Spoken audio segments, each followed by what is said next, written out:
The dust-choked air of Las Lunas, New Mexico territory shimmered with heat as Nora Patterson stepped off the stagecoach in the summer of 1882, her gloved hand clutching a weathered letter that promised salvation. The small mining town sprawled before her like a collection of weathered wooden toys, nothing like the thriving silver haven her late father's correspondence had described. Her emerald eyes squinted against the harsh sunlight, determination set in her jaw, despite the exhaustion of her long journey from Boston. "Madam, you'll be wanting the hotel, I expect," the stagecoach driver said, tossing down her trunk with a thud that sent a plume of dust rising from the hard, packed earth. "Thank you," Nora replied, her voice cultured but firm. At 23, she'd left behind everything familiar to claim her inheritance, her father's silver mine that lay somewhere in the hills beyond Las Lunas. The deed was folded carefully in her reticule, along with the last of her money.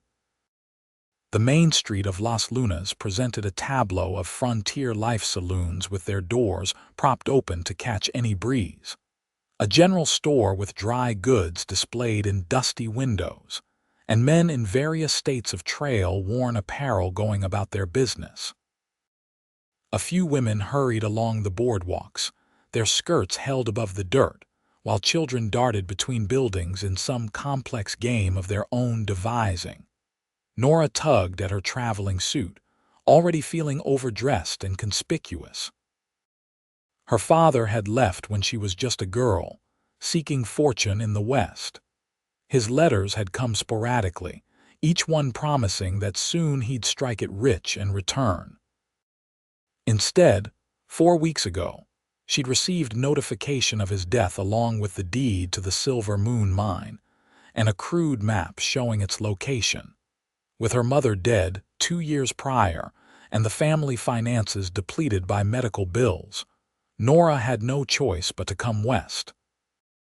The Silver Moon represented her only hope for security. "Need help with that trunk, miss?" She turned to find a boy of perhaps 12 looking up at her expectantly, his face sun-browned beneath a shock of sandy hair. "Yes, thank you. I'm headed to the hotel." "That'd be Widow Martinez's place," the boy said, grunting as he lifted one end of the trunk. "2 bits and I'll get it there." Nora fished out the coins and followed as the boy dragged her trunk down the street. Las Lunas seemed smaller than she'd expected, but her father's letters had described the area as rich with silver. Somewhere in these hills lay her future. She just needed to find someone who could help her locate the mine. The widow's boarding house stood at the edge of town, a 2-story structure with a wide front porch and surprisingly tidy appearance compared to its neighbors. After settling into her modest room, Nora refreshed herself as best she could with the tepid water in the wash basin before heading back into town. The deed in her reticule felt like a talisman, the tangible proof of her purpose. The Las Lunas assay office was her first destination. If anyone knew about local mining claims, it would be the assayer. As she approached the small building, a commotion from the saloon across the street caught her attention. A tall man in dusty trail clothes burst through the swinging doors, followed by another man wielding a pistol. "You cheating dog," the armed man shouted. "No one beats Frank Mullins fair and square." The taller man turned slowly, hands raised slightly at his sides. Even from a distance, Nora could see he was uncommonly handsome, with a strong jaw shadowed by several days' growth of beard. His hat sat low over eyes she couldn't quite see, but there was something commanding in his posture. "Put it away, Mullins," the tall man said, his voice carrying across the street. "You lost fair and everyone saw it." "Draw, Foster," Nora gasped as Mullins raised his pistol. Before she could blink, the man called Foster had drawn his own weapon and fired. Mullins howled and dropped his gun, clutching his shoulder as he crumpled to his knees. "Someone get Doc Emerson," Foster called, holstering his weapon with practiced ease. "And Mullins, next time you call me a cheat, I won't aim for your shoulder." The gathering crowd parted as Foster strode away from the saloon, and to Nora's dismay, directly toward the assay office and her. She froze on the boardwalk, uncertain whether to retreat or hold her ground. He tipped his hat as he approached. "Madam," he said, pausing, "you might want to find somewhere else to be. Las Lunas has a way of showing its rougher side at the worst moments." Up close, his eyes were a startling shade of blue, creased at the corners from squinting into the sun. Nora estimated he was perhaps 30, his face weathered by the elements but handsome in a rugged way that made her heart beat a shade faster. "I was just going to the assay office," she said, her voice steadier than she felt. "I have business there." His eyebrows rose slightly. "Mining business?" "Yes. My father's claimed the Silver Moon mine. I've inherited it and I need to verify its location." Something flickered in his expression. "The Silver Moon. That would be Emmett Patterson's claim." Nora's breath caught. "You knew my father?" He studied her for a long moment. "I knew him. I'm Flynn Foster." He extended a calloused hand. "And you'd be?" "Nora Patterson," she said, placing her gloved hand in his briefly. "If you knew my father, perhaps you could tell me about his mine. The letter I received was rather vague about its exact location." Flynn glanced toward the saloon, where men were helping the injured Mullins to his feet. "Not here. Come by my place tomorrow morning. I run cattle on the north side of town. Any local can point you to the Foster Ranch." He tipped his hat again. "For now, I suggest you get back to wherever you're staying. Las Lunas isn't always welcoming to newcomers, especially those asking about silver claims." Before she could protest, he continued past her toward the assay office, leaving Nora with more questions than answers. She watched him disappear into the building, noting the confident set of his shoulders and the easy way he carried himself. Flynn Foster clearly knew something about the Silver Moon, but what exactly? And why did he seem reluctant to discuss it on the street? The next morning, Nora rose early and borrowed a horse from the livery stable, providing the last of her ready cash as a deposit. The liveryman gave her detailed directions to the Foster Ranch, his expression a mixture of curiosity and concern. "Foster keeps to himself mostly," he told her as he adjusted the stirrups for her shorter legs. "Good man in a tight spot, though. Helped organize the townsmen when Apache raiders hit McDermott's place last spring." "Is he a miner as well as a rancher?" Nora asked, gathering the reins. The liveryman shook his head. "Not that I know of. Came here about 5 years back, bought Old Man Carpenter's spread and built it into something decent. Runs mostly cattle, some horses." He paused. "Mind yourself, Miss Patterson. Territory's still wild, despite what the newspapers back east might say."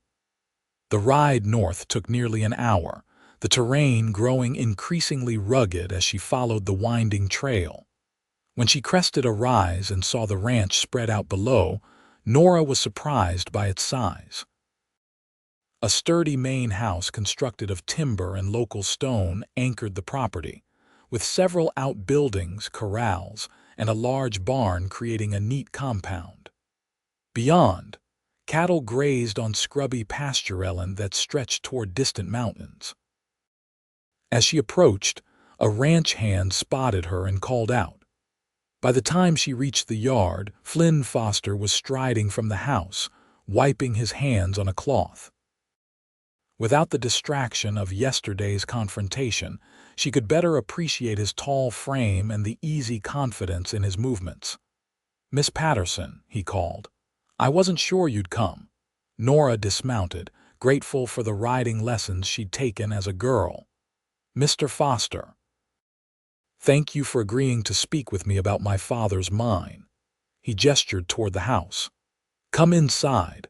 Maria has coffee on, and I imagine you could use some after that ride." The interior of the house was surprisingly comfortable, simple, but well appointed, with solid furniture and clean, swept floors. An older Mexican woman introduced as Maria served them coffee and fresh bread before discreetly withdrawing. Flynn settled across from her at the kitchen table. "So you've come all the way from Boston," she supplied. "After receiving notification of my father's death and his bequest of the Silver Moon mine." He nodded slowly. "I'm sorry about Emmett. He was a good man, if a bit consumed by silver fever. You knew him well. Well enough." Flynn's blue eyes studied her over the rim of his coffee cup. "He talked about you. Said he had a daughter back east he was going to bring west once he struck it rich." A lump formed in Nora's throat. "He wrote to me about that too. Every letter promised it would be any day now." She straightened her shoulders. "Mr. Foster, I've come to claim the mine and operate it.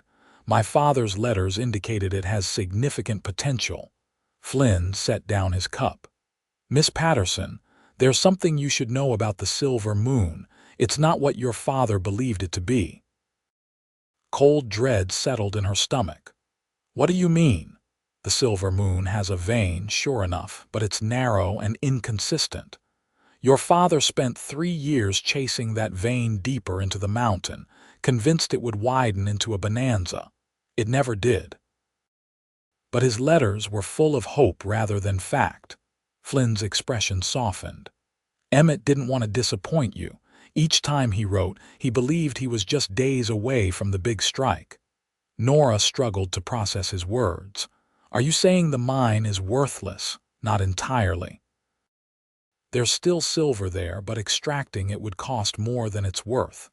That's why Emmett was working it alone at the end. He couldn't afford to pay miners." "How did he die?" The question came unbidden, but she needed to know. Flynn's jaw tightened. "Cave-in, I found him. We'd arranged to meet in town, and when he didn't show, I rode out to check on him." He paused. "I'm sorry, Miss Patterson. I brought his body back and saw to his burial in the town cemetery." Tears threatened, but Nora blinked them back. "Thank you for that kindness. I'll visit his grave before I leave." She forced herself to focus on practical matters. "If the mine isn't viable, then I have no reason to stay in Las Lunas. I'll need to make arrangements to return east." "What awaits you there?" Flynn asked quietly. The question caught her off guard. "Nothing, actually. Our home was sold to cover my mother's medical debts. I have a distant cousin in Philadelphia who might take me in, but—" She left the sentence unfinished, unwilling to admit the full extent of her desperate situation. Flynn rose and moved to the window, looking out at his land. "There's another option. The deed to the Silver Moon includes water rights to Cottonwood Creek. Those rights alone are valuable in this territory, might be worth something to the right buyer." Hope flickered within her. "Do you know someone who might purchase them?" He turned, sunlight catching in his hair, giving it auburn highlights. "I might. My ranch needs that water access." He named a sum that made Nora's eyes widen. It wasn't a fortune, but it would give her time to establish herself somewhere. "That's very generous," she said cautiously. Flynn's mouth quirked in a half-smile. "Not generous, fair. Water's as good as gold out here." He hesitated. "There's something else you should know. Your father and I were partners of a sort. I staked him when he ran short of funds, in exchange for a claim on the mine if it ever produced." Nora stiffened. "You're claiming ownership of the Silver Moon?" "No." He shook his head firmly. "The deed is yours, free and clear. Emmett insisted on changing our arrangement before he died. Said the mine should go to you without encumbrance." His expression grew serious. "I tried to refuse, but he was adamant." "Why would he do that if you had invested in the mine?" Flynn's gaze shifted away momentarily. "Your father and I disagreed about the mine's potential. I wanted him to stop digging and focus on the water rights. He refused." Something about his explanation struck Nora as incomplete, but before she could press further, Hoofbeats sounded in the yard. Flynn moved swiftly to the window, his posture suddenly alert. "Stay inside," he ordered, reaching for a rifle mounted on pegs near the door. "What is it? Trouble, maybe." He opened the door cautiously. "Ramsey," he called to someone outside. "What brings the sheriff out this way?" Nora moved to the window, peering past the curtain to see a weathered man in his 50s dismounting from a dappled mare. The sheriff's badge gleamed on his chest as he approached the house.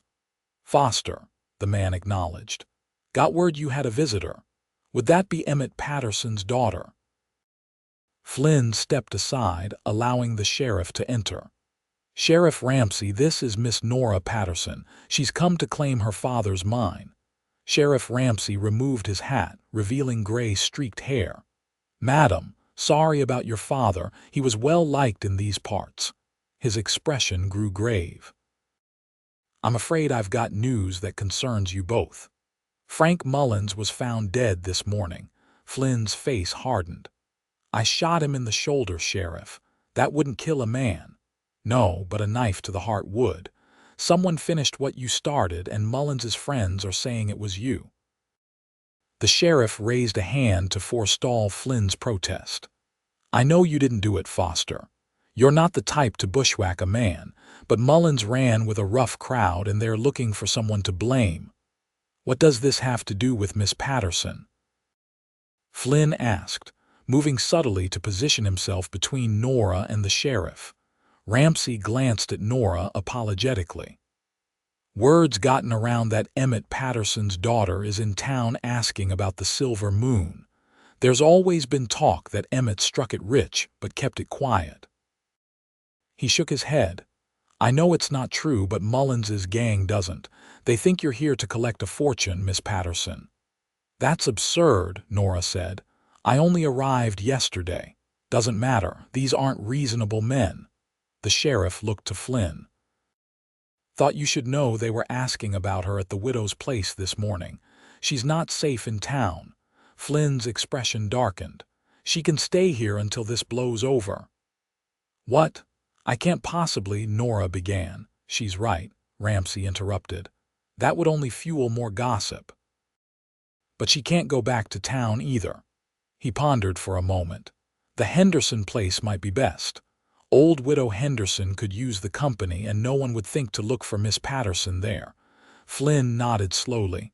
"That could work. I'll take her there myself." "I don't understand," Nora said, frustration rising.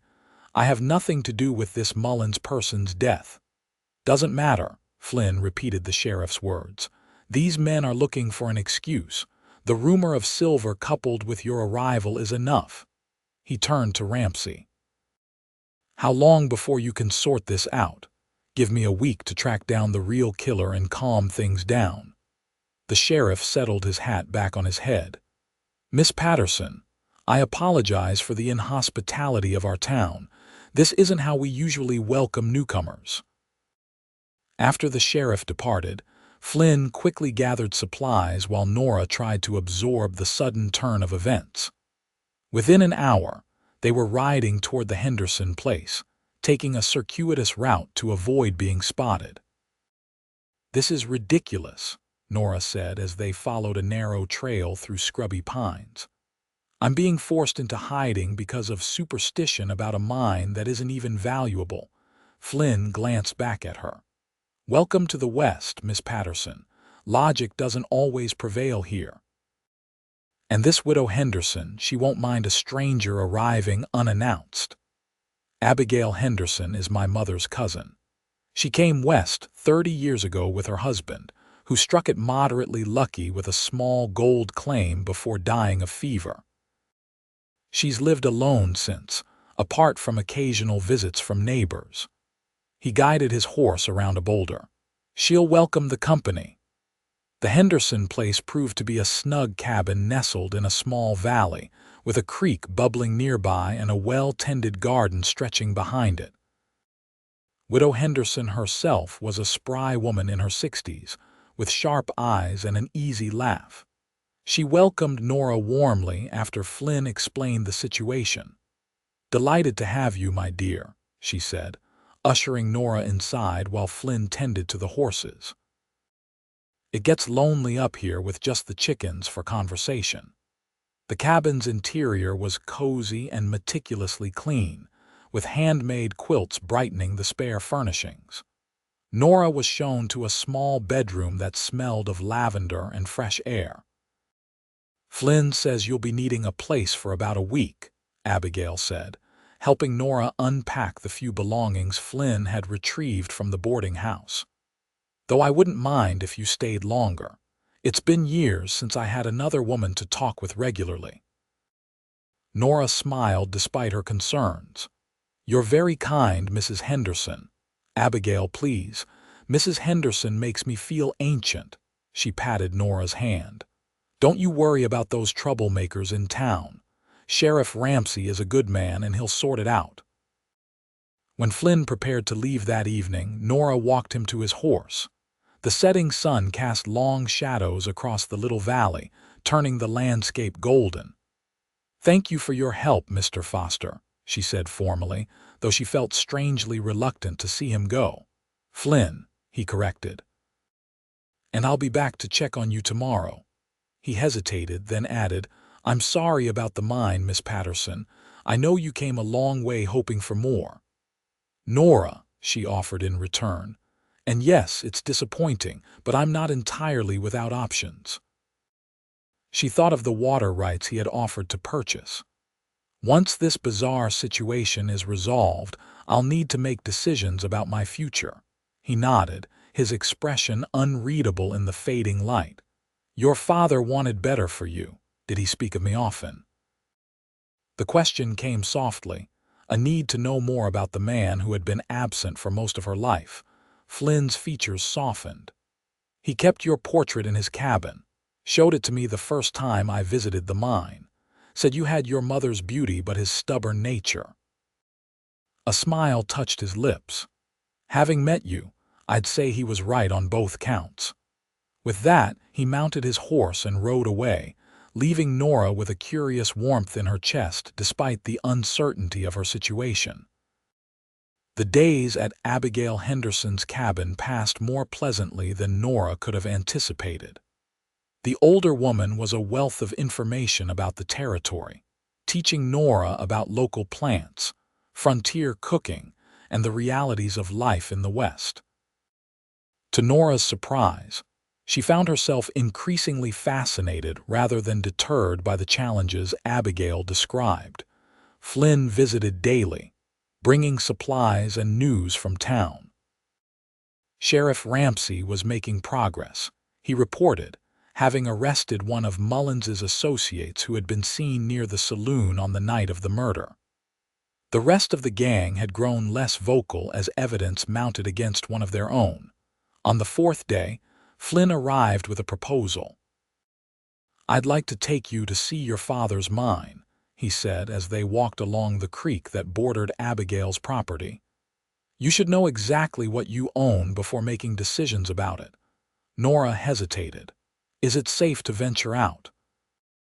"Ramsey says Mullins's crew has moved on to Valencia, likely hoping to distance themselves from the murder investigation. We'll be cautious, but I think it's clear enough." The next morning, they set out at dawn. The mine lay in rugged terrain to the east, requiring several hours of riding through increasingly steep country. Flynn led the way confidently, occasionally pointing out landmarks or sharing stories about the area. Nora found herself watching him the way he sat his horse with natural ease, the alert manner in which he scanned their surroundings, the gentle way he checked on her comfort during their journey. By midday, they reached a narrow canyon where a crude cabin stood near the entrance to a mine shaft. A faded sign proclaimed it the Silver Moon. "This was my father's home?" Nora asked as they dismounted. Flynn nodded, tethering their horses to a post. "For the last few years of his life. It's basic, but he kept it tidy." The cabin was indeed spare a single room with a bed, table, stove, and few personal belongings. A shelf held mining manuals and a worn Bible. On the table sat the portrait Flynn had mentioned, a small daguerreotype of Nora at 16, formally posed in her best dress. Emotion welled in her throat. He kept this here all these years. It was one of his most prized possessions, Flynn said quietly, standing in the doorway. Said looking at it reminded him why he kept digging.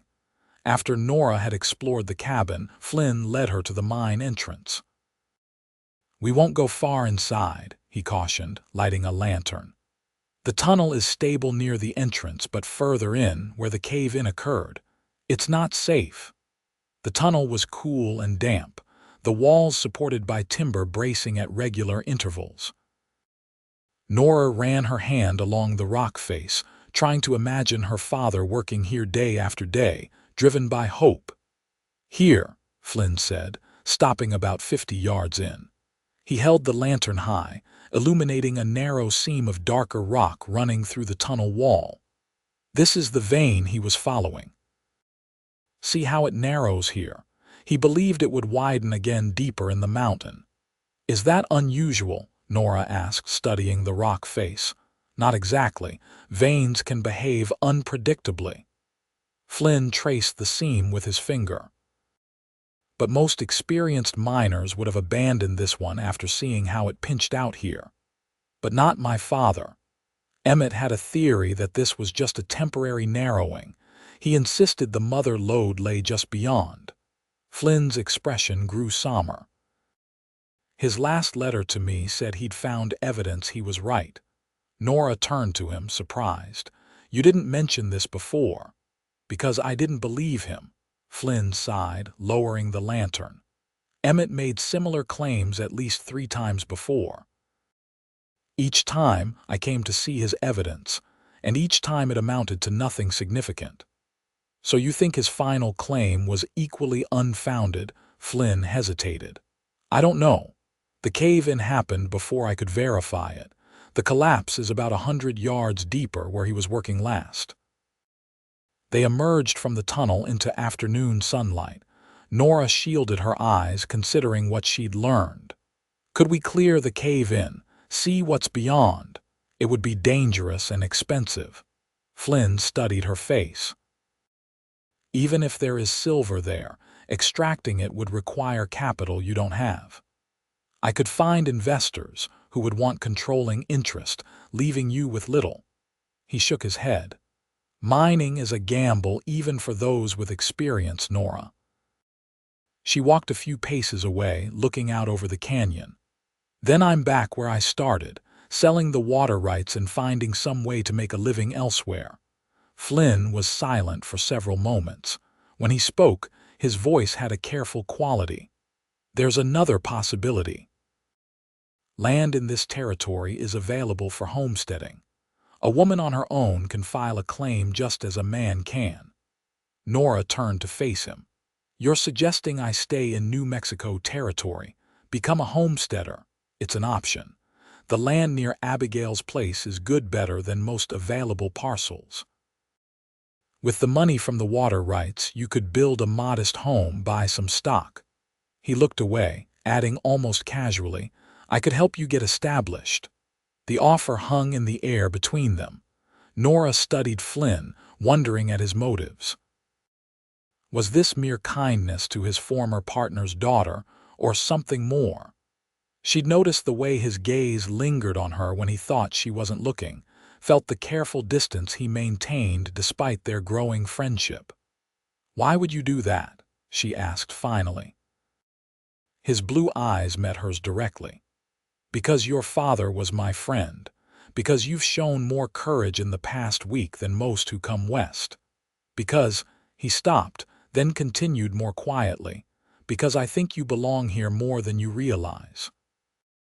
Something in his expression made her heart quicken. Before she could respond, the crack of a rifle shot echoed through the canyon.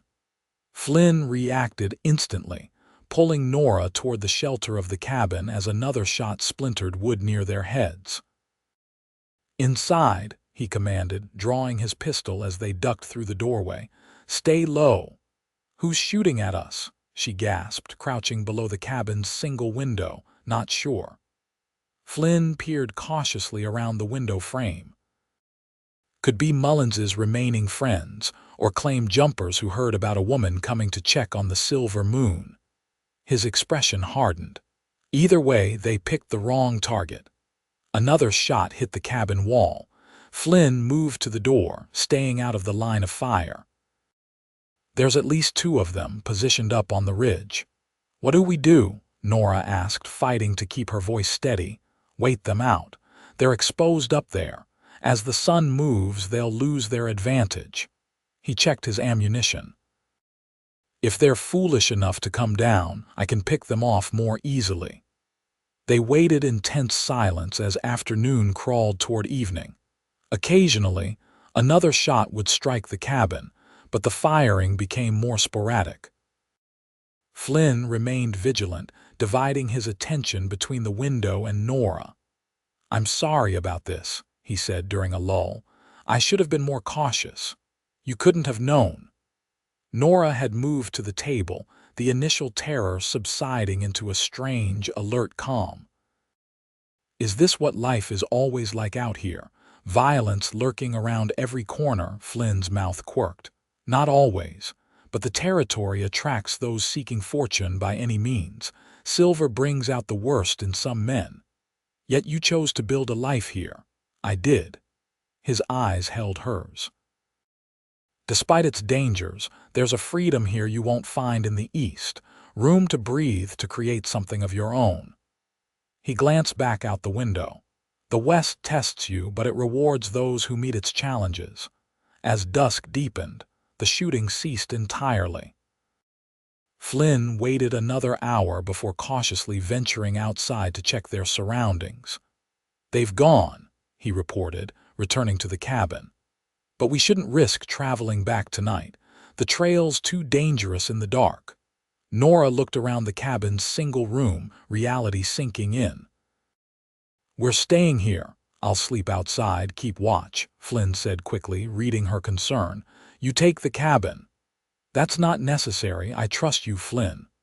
The words surprised her with their truth. Despite knowing him less than a week, she did trust this quiet, capable man. They made a simple meal from the provisions they'd brought, sharing the cabin's small table as night settled fully around them. The lantern cast a warm glow that softened the rough interior, making it feel almost cozy. "Tell me about yourself," Nora said as they finished eating. "How did a man like you end up partnering with my father on a silver mine?" Flynn leaned back in his chair, considering. "I came west after the war, served with the Union cavalry. Tried my hand at various things: freight hauling, horse trading, even a brief stint as a town marshal in Arizona." His expression grew distant. "Met your father in Santa Fe. He was trying to raise funds for the Silver Moon, convinced it would make him rich. There was something about his enthusiasm that drew me in." A smile touched his lips. "Emmett could make you believe anything was possible."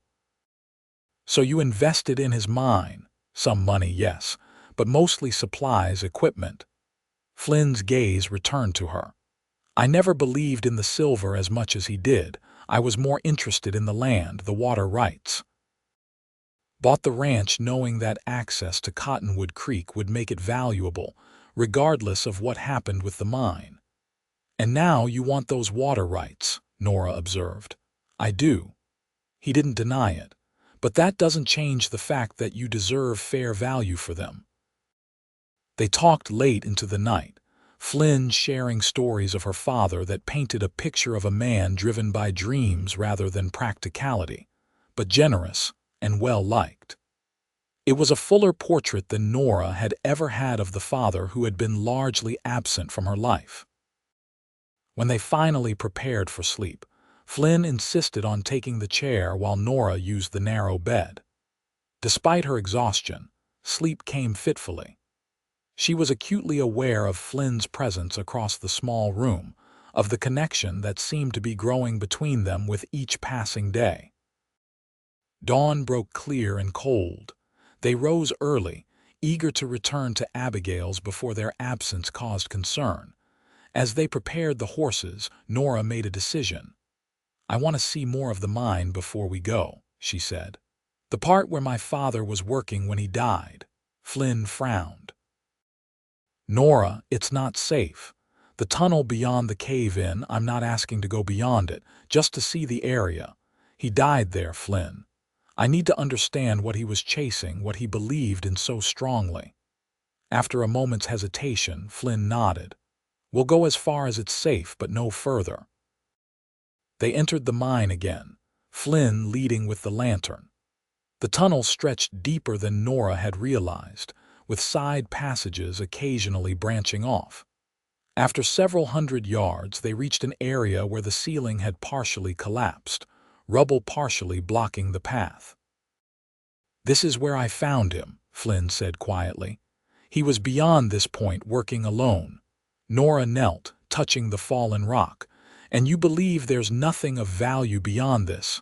"I never said that." Flynn's voice had an odd quality. "I said it would cost more to extract than it's worth." Something in his tone made Nora look up sharply. "You've been beyond this point, haven't you, after the initial collapse?" Flynn was silent for a long moment. "Yes," he finally admitted. "I cleared enough debris to check for, to make sure Emmett hadn't survived, and I saw what he'd found." Which was a wider vein, just as he'd predicted. Flynn crouched beside her, the lantern casting shadows across his face. "But the tunnel is unstable. That's not the first collapse, and it won't be the last. Working it would require extensive reinforcement, professional miners, expensive equipment." "You never told me this." Nora's voice was even, though disappointment and anger stirred within her. "You let me believe the mine was worthless." "Not worthless. Impractical." Flynn met her gaze steadily. "Nora, I've seen what silver fever does to people. Your father died chasing this vein. I didn't want the same fate for you. That wasn't your decision to make." She stood, brushing dust from her skirt. "You should have told me the truth and let me decide." "You're right." He rose as well, his expression contrite. "I was protecting my own interests as much as yours. The water rights are valuable to my ranch, and if you believed the mine had potential, I might not sell them to you." Nora's disappointment deepened. "I thought you were different, Flynn." "I'm trying to be." The words came roughly. "Emmett was my friend, and I care what happens to you, Nora." The sincerity in his voice gave her pause. Before she could respond, a rumble vibrated through the tunnel. Small stones clattered down from the ceiling as the rumble grew to a roar. "Get back!" Flynn shouted, grabbing her arm and pulling her toward the entrance. They ran as the tunnel shook around them, debris falling in their wake. The lantern swung wildly, casting frantic shadows as they fled. They burst into daylight as a cloud of dust billowed from the tunnel mouth. Flynn pulled Nora clear, both of them coughing and coated with gray powder. When the dust settled, they could see the tunnel entrance was now partially blocked by fallen rock. "Are you hurt?" Flynn asked, his hands on her shoulders as he looked her over with concern. Nora shook her head, still catching her breath. "Just frightened." "What happened?" "Another collapse." Flynn looked grim. "Could have been triggered by our voices or just bad timing. That's the danger of the silver moon. The mountain itself is unstable." As the implications sank in, Nora felt a curious mix of emotions. The mine that had drawn her across the country was both more valuable and more dangerous than she'd believed. And Flynn, who had initially deceived her about its potential, had just saved her from its hazards. "We should go," Flynn said, brushing dust from his clothing. "That collapse will have been heard for miles. If those men from yesterday are still around, I understand." Nora moved toward the horses, her mind racing. The events of the past days had altered her perspective in ways she was only beginning to comprehend. The East, with its predictable society and limited opportunities for women, seemed increasingly remote. The West, for all its dangers, offered a kind of freedom she'd never imagined. And then there was Flynn Foster, a man of contradictions capable of deception yet unfailingly protective. Driven by practical concerns yet moved by deeper feelings he seemed reluctant to express. As they rode away from the silver moon, Nora realized her future had become both more complicated and more intriguing than she could have anticipated when she first stepped off the stagecoach in Las Lunas. The return journey to Abigail's cabin was tense, both riders alert for any sign of pursuit. Flynn chose a different route, one that wound through denser cover, making them less visible from a distance. They spoke little, the morning's revelations and narrow escape having created a new wariness between them. When they finally reached the Henderson place, Abigail rushed from the cabin, her face creased with concern. "Thank the Lord. I was about ready to send for the sheriff. What happened to you two? You're covered in dust." Flynn quickly explained their encounter with the shooters and the mine collapse while Nora dismounted on shaky legs, the full impact of their danger finally hitting her. "You poor things," Abigail fussed, ushering them inside. "You need food and rest. And you, young lady, need a bath. I've already heated water, expecting your return hours ago." The simple comfort of Abigail's cabin was welcome after the tension of the past day. Nora gratefully accepted the bath, washing away the mine dust and allowing her thoughts to settle. By the time she emerged, clean and wearing a borrowed dress from Abigail, Flynn had departed, promising to return the next day with news from town. "That young man cares for you," Abigail observed as they prepared dinner together. "I've known Flynn Foster for 5 years, and I've never seen him look at anyone the way he looks at you." Nora sliced bread with more force than necessary. "He also lied to me about my father's mine. Did he now?" Abigail didn't seem particularly troubled by this revelation. "And what was his reason?" Nora explained what Flynn had revealed about the wider vein and the mine's dangerous condition. "He claimed he was protecting me, but he was also protecting his interest in the water rights." Abigail nodded thoughtfully. "Both can be true, my dear. A man can have mixed motives." She stirred a pot of stew bubbling on the stove. "But consider this: if Flynn were truly unscrupulous, he could have said nothing about the vein at all. You'd never have known." The point was fair, Nora had to admit. Still, he should have been honest from the beginning. "Perhaps," Abigail conceded, "but honesty is sometimes tempered by concern. Your father was Flynn's friend, and that mine killed him. It nearly killed both of you today." That evening, alone in her small bedroom, Nora contemplated her options. The mine contained silver, possibly substantial deposits, but accessing it safely would require resources she didn't possess. The water rights, while valuable, represented only a fraction of what the mine might yield if properly developed. And then there was Las Lunas itself, and the territory surrounding it. In just over a week, Nora had experienced more danger than in her entire life in Boston, but also more exhilaration, more sense of possibility. The landscape that had initially seemed harsh now revealed a stark beauty. The people, rough-edged as some might be, showed a directness and resilience she found compelling, and Flynn Foster.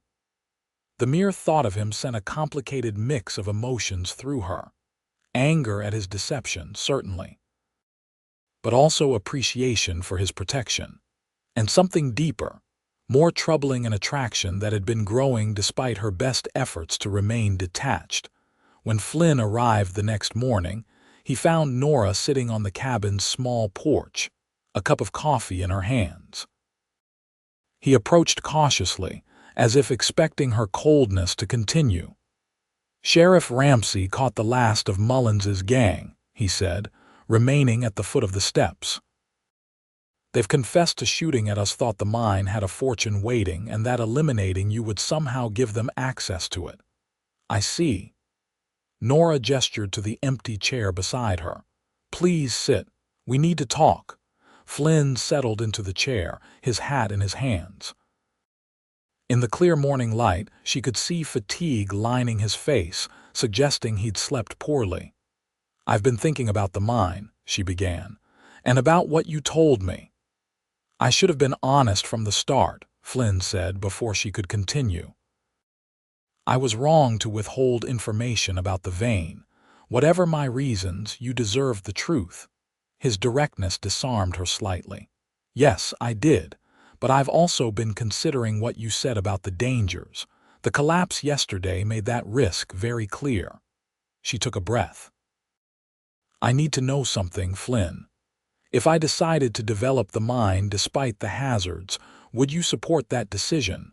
His brow furrowed as he considered the question. I wouldn't try to stop you, he said finally. But I couldn't support a venture I believe is likely to fail or worse, to cause harm. It was an honest answer, if not the one part of her had hoped for. And the water rights, is your offer to purchase them still open? It is. He leaned forward, elbows on his knees. But I want to propose something different, a partnership of sorts. I'm listening. The land adjacent to Abigail's is available for homesteading, as I mentioned. With your portion of the water rights and my knowledge of ranching, we could establish something substantial. Split ownership, split profits. He met her gaze directly. You'd have independence, Nora, a home of your own and a stake in something with real potential. The offer was unexpected. You're suggesting a business arrangement, Flynn hesitated, then seemed to make a decision. Not just business.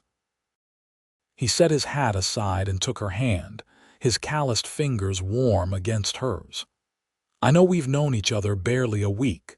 By Eastern standards, what I'm about to say is madness. But out here, people recognize truth when they see it and act accordingly. Nora's heart began to beat faster. What truth, Flynn?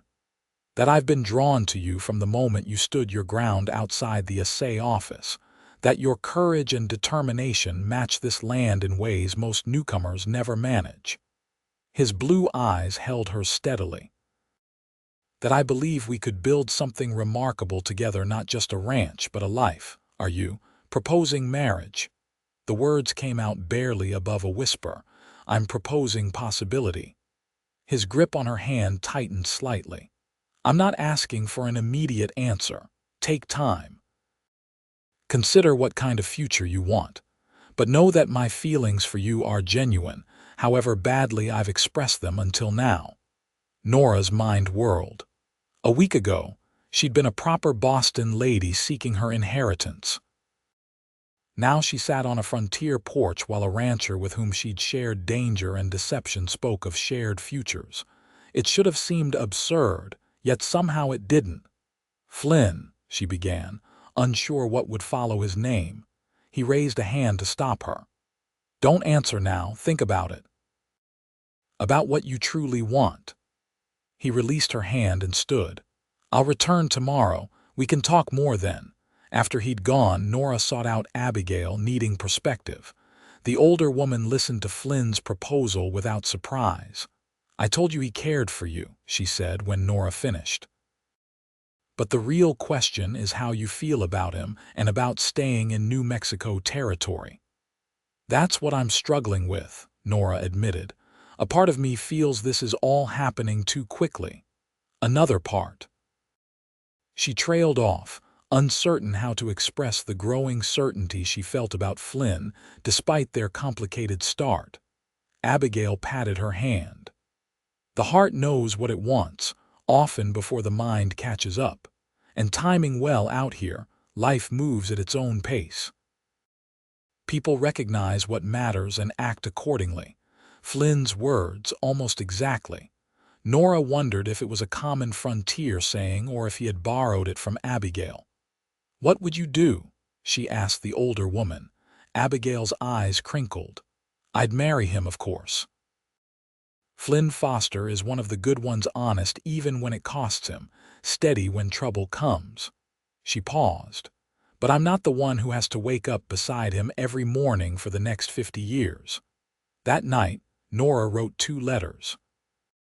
The first was to her cousin in Philadelphia, explaining that she would not be returning east.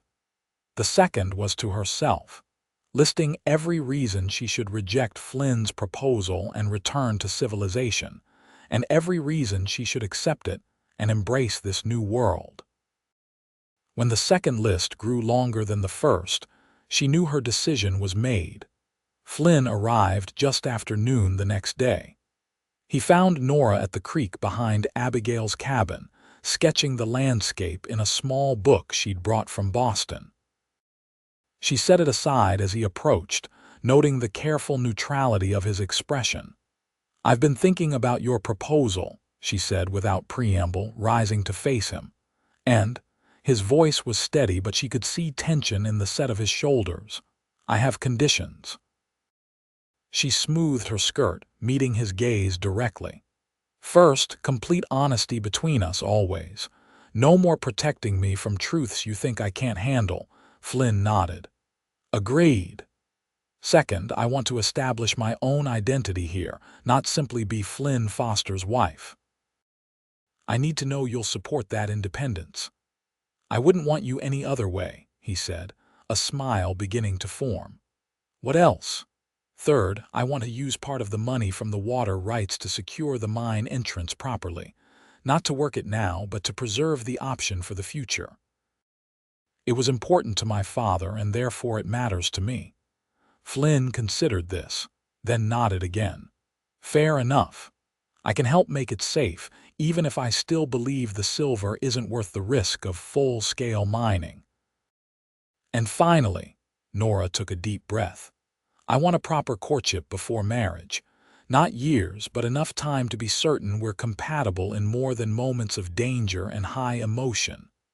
Flynn stepped closer, the neutrality in his expression replaced by something warmer.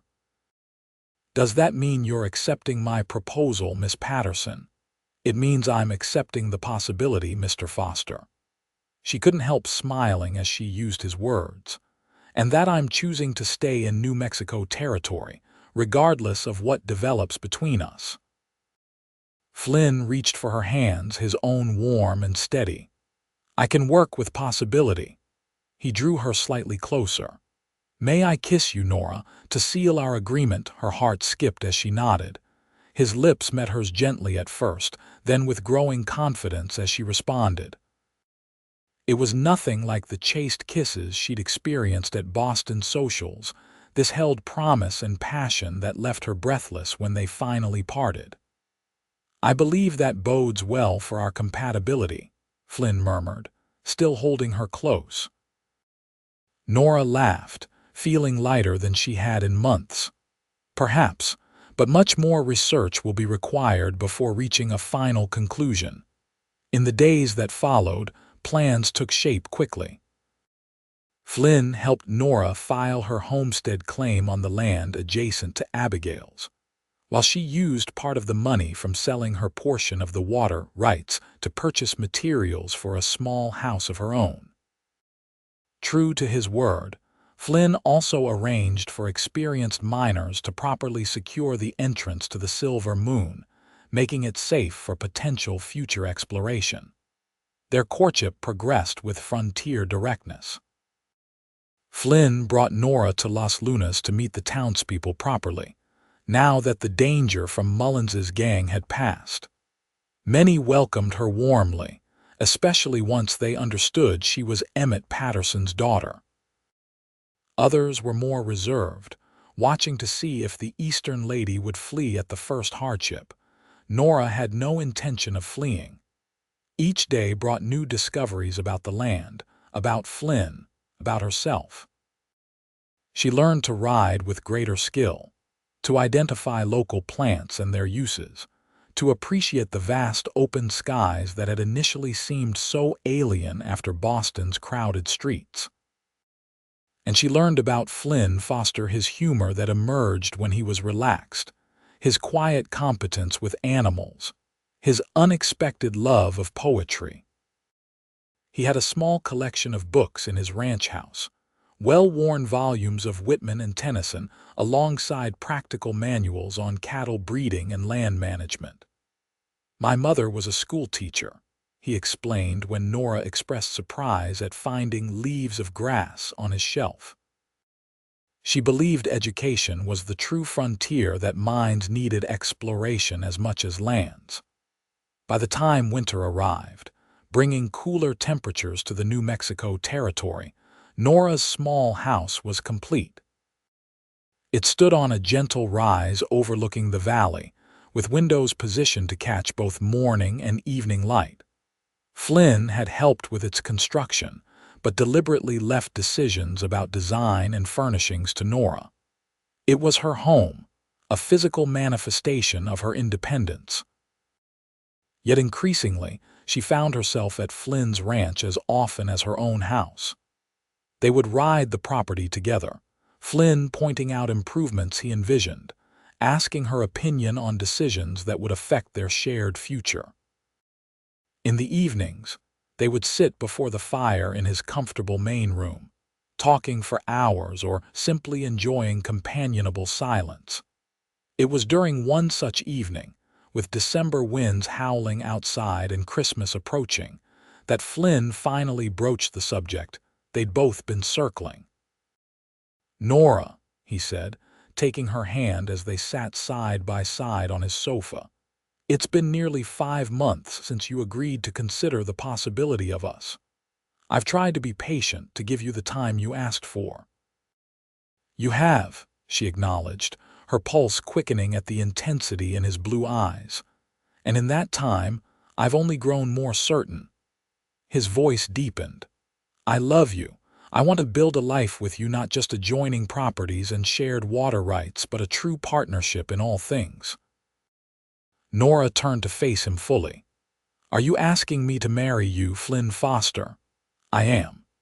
He reached into his pocket and withdrew a ring, a simple gold band set with a small but perfect diamond.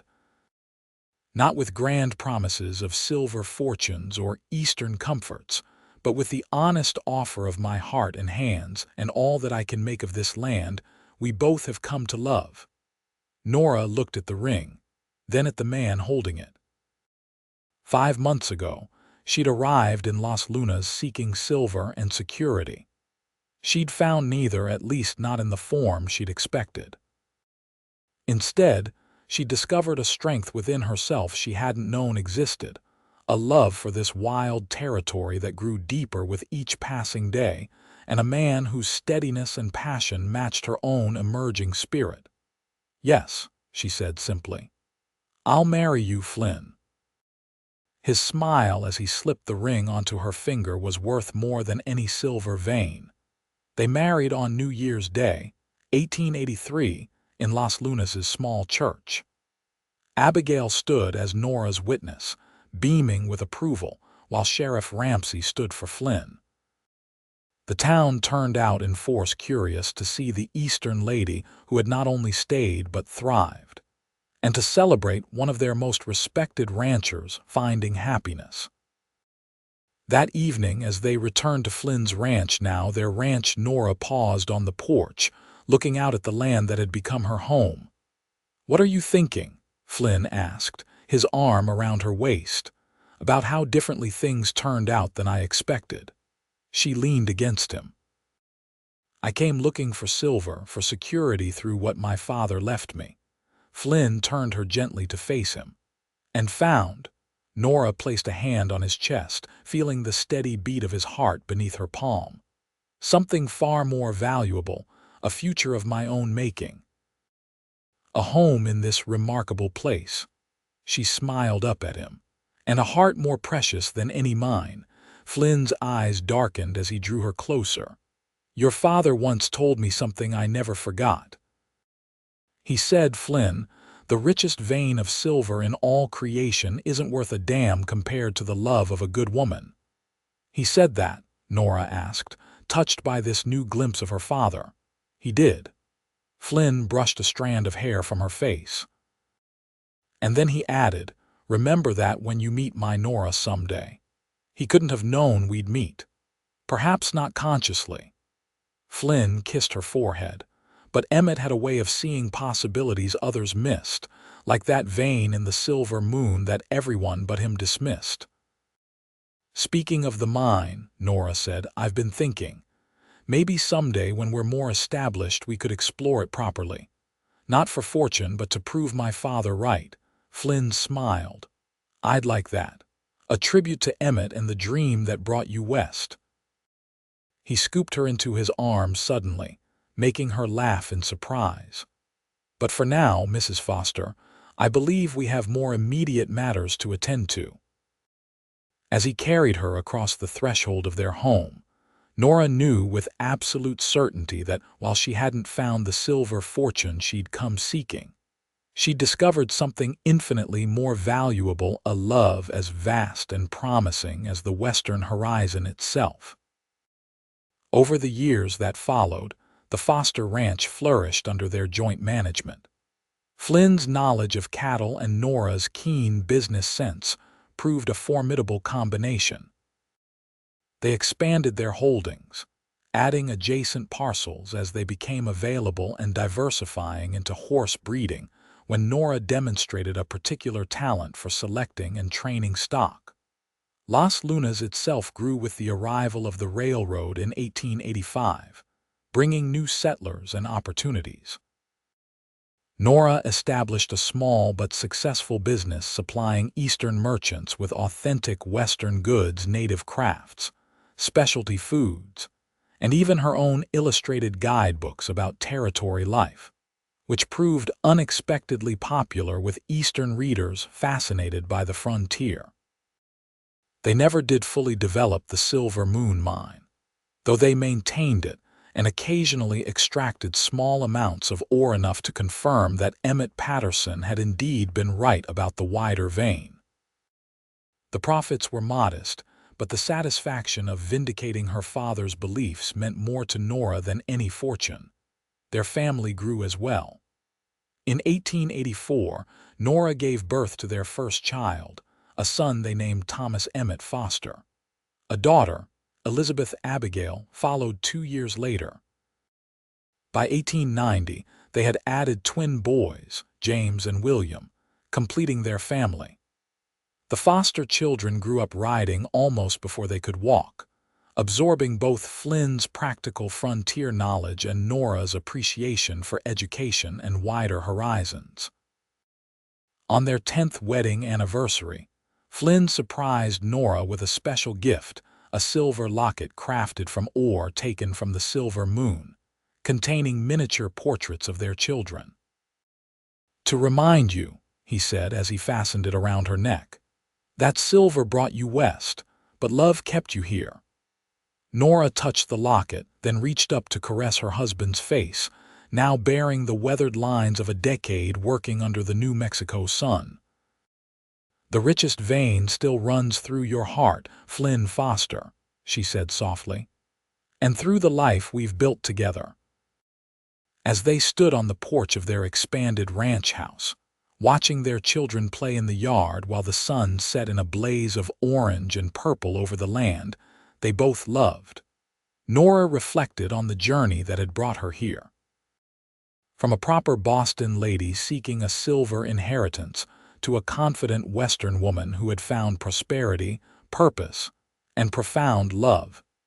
It was a transformation she could never have imagined when she first stepped off that dusty stagecoach in Las Lunas. The silver she'd come seeking had proved elusive, but the true treasures she'd discovered in this rugged territory: courage, independence, family, and a love as enduring as the mountains themselves were beyond any price.